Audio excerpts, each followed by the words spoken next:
And I'm here with head women's basketball coach at Chatham University, Coach David Saur. Coach, as always, great to get you back on the show, my friend. How are you? Awesome to be back. Can't wait to get rolling here. It's been a quick preseason, and we're already into game week. Really exciting. Oh, absolutely. Yeah. And just for everybody at home, we are recording this on Tuesday, but Coach does have a game and is the season opener, the home opener, everything in between for the women's basketball team at Chatham. So, really excited for Friday night. But before we get into all of that, need to ask, I know you mentioned preseason. How has preseason been? And just the last few weeks kind of leading up to the start of the games been for you and your team? And also, how's the on-court chemistry been with the mix of, returning players and obviously a lot of new players coming on the team as well? Very productive is what I would say. Very productive. I mean, we've had two scrimmages. We've had LaRoche College come down, and then Carnegie Mellon came down this past Friday. Two really good programs. Two programs play a very different style. So it gave us a good look, and I think we really got a lot out of both. And I think just as you said, with a lot of returning players, we could kind of hit the ground running, and they kind of knew, what we were doing, what to expect, help the new guys out. So it's been a really productive couple weeks, and I'm really happy to, where we're at now. We're starting to look like we're ready here to play a game. So very exciting. But they've been working. They've been working since they got here in the weight room and open gyms and pickup, and they've had a really productive last couple months leading into this season. Well, I think that's great that you've got players that, like you said, can kind of just hit the ground running and you don't really have to do a whole lot of, I know your job is coaching, but doing coaching for those players that I don't think need the coaching, obviously, right? I mean, people that have been around the program a little bit, they understand the ins and outs to it. Now, I think a big thing for me, at least, and something I've always paid attention to is the chemistry aspect. And with all of these new players on the team and whatnot, and then coming out of this past year with COVID and not really having, I think, that off court interaction, what have you been doing, or what have been some things that you and your players have been trying to do off the court to kind of build that chemistry up to kind of overcompensate for last year's lack of ability to kind of form that chemistry? Yeah, absolutely. I think you hit it. I think there's a lot of different ways we've been attacking it since we got to campus, whether it's team outings, team bonding, the seniors, grad students, captains have done an awesome job with kind of spearheading that charge prior to us starting practice a couple of weeks ago. Whether it's going to Top Golf, being here in Pittsburgh, you get a lot of opportunities to do those things. And then, they actually spearheaded a lot of open gyms. I mean, they were pretty organized with what they were doing and consistently just playing together and getting used to tendencies and chemistry, and working through those things to where when we started practice a couple of weeks ago, generally speaking, they kind of knew each other's game and kind of could, just kind of flow into the new strategies offensively, defensively, and kind of what we were looking to do this year tactically. So they've done a lot, and they've really put the time and energy in, and kind of spearheaded that as a player-led thing here in the preseason. Well, that's great. And again, it kind of goes back to that whole aspect of you having that aspect on your team of of players that can kind of coach themselves, and they're kind of the extension of you, as people will call it, out on the court. They're kind of extensions of you as players and coaches. I want to get into your summer recruiting because I'm sure it was a lot easier, or at least I hope it was, for you to kind of go around and recruit and whatnot. How much easier was it for you to not have as many COVID regulations? And then what was the summer of recruiting like for you overall? Yeah, it was awesome. I mean, we were able to do a lot more, a lot earlier, I would say. So spring, summer, I mean, we had a bunch of high level kids on campus. And I think that's something last year, this freshman class that's here now, a lot of them couldn't really visit till the fall or even winter for some of them, just with COVID regulations and whatnot.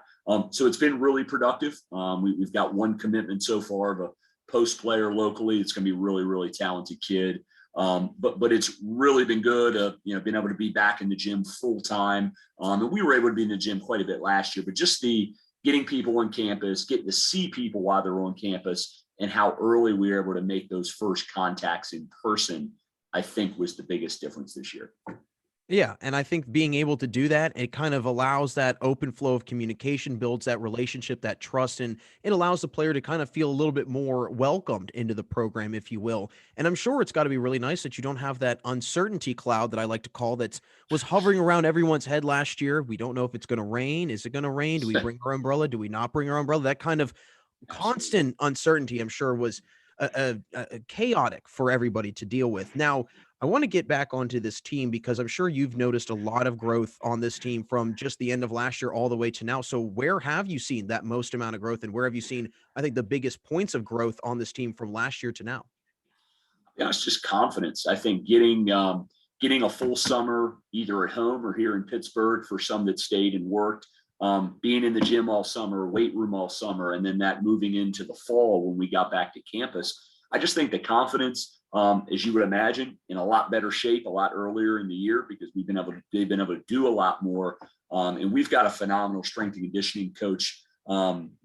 Teaming up with Union Fitness, our strength coach got Todd Hamer, who was longtime women's basketball Division I strength coach. He's done a phenomenal job with our student athletes this fall. But I think the biggest area of growth has been the confidence. And I think some of that comes from being on the court. Some of that comes from getting in the weight room and feeling good about yourself from a physical standpoint and being in shape.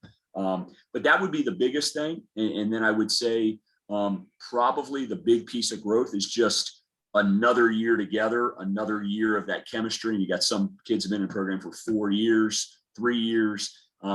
Just that time together, there's nothing like it. And knowing each other with your eyes closed, what they're going to do when they, somebody puts it on the floor this way, you know what to expect. And I think all those things have really set us up nicely for heading into this year. Yeah, and I think the confidence aspect is such an important part, right? I mean, being able to have that group come back in, they know what they're going to get themselves into, and they can kind of lead the younger players along, and they can kind of develop as time goes on as well. Now, what has been a big emphasis for you in this group during the preseason, and something that, will continue to be a big part and a big identity for you all heading into the year? Yeah, I think championship tendencies, championship effort, championship attention to detail, focus. Our team really, they've got one goal in mind. They want to compete for a title. And I think we have the talent this year. I know we'll get into a little bit with the roster, but the depth of talent, the veteran talent, the new talent. For us, it's really just every day competing and bringing the focus and energy that's needed to win a championship and to continue to stack days together on top of each other. That's really what we've been talking about quite a bit. At the end of the day, we got to score more than the other team. We got to put a couple more baskets in than they do. But at the end of the day, building the habits now, they're going to carry us into February and March of what we're looking at day to day. Now, would you say that's one of the more unique things that you've noticed about this team that maybe has not been a mentality for previous teams that you've had before? I mean, what has been unique about this group that kind of sets this group apart from other groups you've had at Chatham? Yeah, I think using that C word championship, I think they know. I mean, players know when, somebody's talented, when a team's talented. They know what really good looks like at this level and in their conference. They know we have the talent. And I think, has that been said before? Probably not. I think, we wanted to maybe trick ourselves a year or two into it, but they believe it now. And literally when we had our first conversation as a group, what do you want? What's the expectation? That's all that was said. We want to compete for a title. And that doesn't come out unless you believe it yourself first. So I think that's been the big difference. I think it's, tangibly, we have that now as a group. Now it's going to be up to us to, bring it together and go do it on the floor. But I think the focus and confidence to even vocalize that, I think is a huge step. It's the first step, obviously. Well, we talked a lot about the new players that you have coming on the team, but you also have some new coaches on the coaching staff. And I'm curious to hear, how has it been kind of blending them in with the new players and also the returning players, having the returning players get used to having new coaches? How has that kind of meshing together of new and old personnel been for your team this preseason? Yeah, the beautiful part, three of our 4 staff members this year played for me. And with Liv Barkley leading the charge as an assistant coach, we have Kira Balf back as an assistant coach, and then Avery Powers is back as well, assistant coach, strength and conditioning as well. But 3 of the 4 played for me here, and with Avery and Kira, multiple years. Liv was here my first season, and started every game, had a really good run that year. We did. So just staff knowing what we do, how we do it, what's acceptable, what's not. And then Taylor Duchamp coming over was a really good player at Teal, a forward at Teal College. in our conference. She spent the last 2 years at the D2 level as an assistant. So having an experienced staff, a great blend is what I would say. And obviously all being recently out of college, relate to the players really well, want to be hands-on, want to get in the gym with them. It's been a really nice transition for our staff. And I think our team here early on has really benefited. Now, have you noticed any, I don't want to say challenges, but any maybe issues that you've seen where players that have been around the program, been around the block a little bit, kind of combat with the new coaches that are former players that are coming back onto the staff? Have you seen any kind of rift there, or have you seen pretty much everybody kind of following in line and saying, hey, these are the people that are in charge now, I'm going to listen to them? Yeah, great point. And I think we talk about all the time, it's a collective. For us to win, for us to be successful, even decisions. I don't make I make the final decision, but everybody's input matters. So I think, our group, especially the returning group that has known these coaches as players recently, there's a respect level there. And we have a very mature upperclassmen group. I mean, we do, to where, I think a lot of coaches or staff, within the department or athletics in general, they might be a little hesitant, or are you sure you want to do that? Do you want to bring that recent of a graduate back? And I know what kind of group we have, and I know the maturity level we have in our grad students, our seniors, our juniors. Haven't had one issue. And I think it's actually been a breath of fresh air because there's already been a relationship built. And I think there's no Taylor's having to work through that as being a new staff member, just developing that person-to-person relationship. Well, the rest of our staff, they've known them for years. So I think it's actually helped in a lot of ways. And I couldn't agree with you more. I mean, I think that is actually a very beneficial thing to have on a program, especially where, the upperclassmen and then also the new coaches, they're not that far in age. So there's kind of this commonality. Everybody probably listens to the same music. Everybody likes the same things. So it's not having to bring in an old mindset of how basketball is played versus a new. Everybody's mindset with basketball is pretty much the same. And I'm sure that makes your job a whole lot easier also. Now, I want to get into the scrimmages a little bit because I want to hear from you. Who were some players returning or new that really stood out and really impressed you and you think could have some really big seasons ahead? Yeah, and this is, you'll see Friday. We are legitimately 10-11 deep this year, and we will go 10-11 deep. My goal is for all 25 to 35 games, we want to go 10-11 deep, and we have the depth to do that from a talent perspective. Some returners that I think really, some names you're probably very familiar with. Brittany Smith's been phenomenal. Leah Labriola. Maddie Grenz is back for a second year and just getting more and more comfortable. She had a great run at the end of the year last year at the forward spot. D'Angelo's back, ready to roll. I think she's really had a big bounce back fall here and ready for a big season. And then McLean, started every game at point guard since she's been on campus, runs the show, and it's all business every time she's out here. She was great. And I think transitioning, kind of looking, I think, something we would talk about into even newcomers that have really stepped up and shown a lot. Jules Scourin from Allegheny, big transfer forward, has brought maturity. She's got a tremendous IQ. And even for somebody that's new, just her basketball IQ and comments that she'll make, adjustments defensively, offensively, and having the confidence to speak up in a new team and not trying to step on toes. She's done an unbelievable job. And we've got a talented group of freshmen. I'm excited for you to see them. We've got 3 or 4 guards that have really kind of taken a huge step. You got Ariel Bruner from Altoona area, Bishop Guilfoyle. You've got Emily Durkee from Maryland, Zelly Rodriguez, Orlando. And you got Keegan McConaughey from Kennedy Catholic, kind of up toward Erie, kind of up by Teal neck of the woods. All guys that'll be heavily in our rotation and really have shown well scrimmage to scrimmage. And then we've got a couple more that I think are right there on the cusp of legit rotation minutes as freshmen. So it's an exciting group. Practice is super competitive. Scrimmages are super competitive. And it has really translated well for us to make some big jumps here early heading into Friday. Now, depth has been I would say, I don't want to say an issue, but kind of an aspect that has been lacking at points throughout your time at Chatham. Has this amount of depth changed the way that you're kind of going into this season coaching wise? Has it changed some things for you in your playbook? How much and what has changed for you coaching wise having this much talent on the team? Yeah, it's a good comment. So we kind of went to this, tried to go to this 10, 11 deep rotation, probably the last 5 games of last season. And part of it was obviously COVID year. Part of it was, yeah, we were wearing down and we had forwards that we were leaning on to score, and playing 35 plus minutes, it wears you down. So by necessity, we were kind of spinning our wheels early with it. We went to it, finished the year, I want to say 5-1, 5-2, and had some big wins.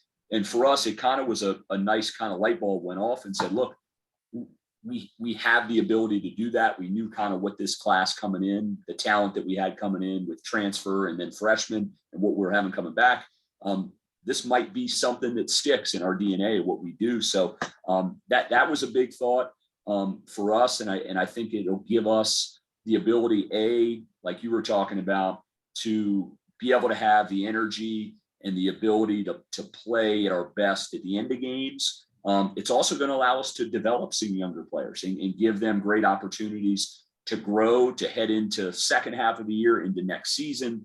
And I think for us, I think it keeps practices extremely competitive because you're always one play, one injury, knock on wood, away from finding your way in the rotation. Even if you're number 12, 13, 14 in the depth chart, you're one play away. So it's been an adjustment. I think it's been really good. I think it keeps the practices, like I said, even more spirited. But yeah, we're as deep as we have ever been. And it's a great blend of young and old in terms of class and talent. So. Well, I can tell the excitement just talking with you, and I'm getting excited thinking about it also just this season and what's on the horizon for the Cougars for certain. I do want to ask before I give you my final question before that, though, getting into Friday's matchup, what are some things that you're going to be emphasizing this week in practice? And I know when this comes out, it'll, obviously be a couple days after the fact, but what are you planning to kind of go over in practice and just kind of get your team ready for Friday? Yeah, I think for us, it's kind of the coach speak things, but we're doing some things a little bit different this year, a little unique, which I think will serve us well. For me, looking at the team we're playing, we'll get to scout them today. They actually have their first game at home today on Tuesday.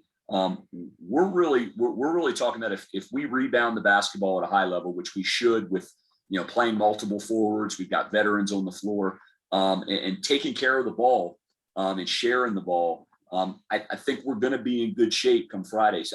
Come Friday. So those are things we're looking at. And I think it's just getting better every day. I mean, we're so early in the year. We've got to continue progressing in every aspect as we head into, the holidays and into the second semesters. We head into the bulk of conference play. But it's just getting better, sharpening the iron and competing every day. We don't have, especially this time of year, we're not doing any walkthrough days or anything like that. It's competition every single day. And I think the depth that we have, it allows you to do it because you don't have, just 10 people on your roster and you're battling for 2 hours a day. And we've got depth where you're going to get rest too in practice, but we're able to compete at a high level, which I think is going to serve us well. Hey, if you can make practice way harder than the games, imagine the games, right? And I mean, that's Absolutely. kind of the big thing. I think that's always been the emphasis of practice is you want to make it way harder. So then when you go play in the game, it's a lot easier. But coach, is always pleasure, really excited to be A, on the call for the game, B, to be able to watch you guys for the home opener and just C, be able to follow some basketball throughout the year with you guys. Before I let you go, one final question. Just overall expectations. And I know that championship is first on the list, top priority. That's kind of set in stone. But what are some other expectations that you've set out for this group and maybe even some expectations that you've set out for some players individually? A good question. I think for me, the player expectations have been more from a leadership perspective. And really now that, you got your stuff together individually, you've been here for a few years, now drag some people with you and really pushing them to get out of their comfort zone and do that when things are good and we're rolling. And especially when we have you have your peaks and valleys during the year to be able to go do those things. And I think that's been more of the expectations individually. We don't talk a lot of numbers and you got to average 10 rebounds. Those things will take care of themselves. We've got really talented players and they're going to play enough minutes. But as a group expectation wise, For me, like you said, if it's outside of championships and playing for a title, we want to consistently challenge the big boys in the league. We're in year 4 now. We've had a class kind of get ready to roll all the way through here. Every year I've been here. It's now time to compete consistently at the top of this league, game in, game out. And I think that's kind of always, that's in the back of all of our players' head. That's in our staff's head. We're doing things at a level to where we can go win those games. Make no mistake about it. On the road at St. Vincent, on the road at a W&J, on the road at a Grove City, a Westminster. That's the level we're expecting to practice at. That's what we're expecting, no matter who the opponent is we're playing. We're building to play at a level where we can go do those things come February and March. Well, you've got myself really jazzed up, so thank you. I do appreciate that. I'm very excited for Friday. Excited to catch you guys in action as always, and just again to see a full again, hopefully full season of some Cougar basketball. But as always, Coach, good luck Friday. Appreciate the time. Stay safe, stay well, and I'll be chatting with you soon as always. Appreciate it, Jack. Thank you.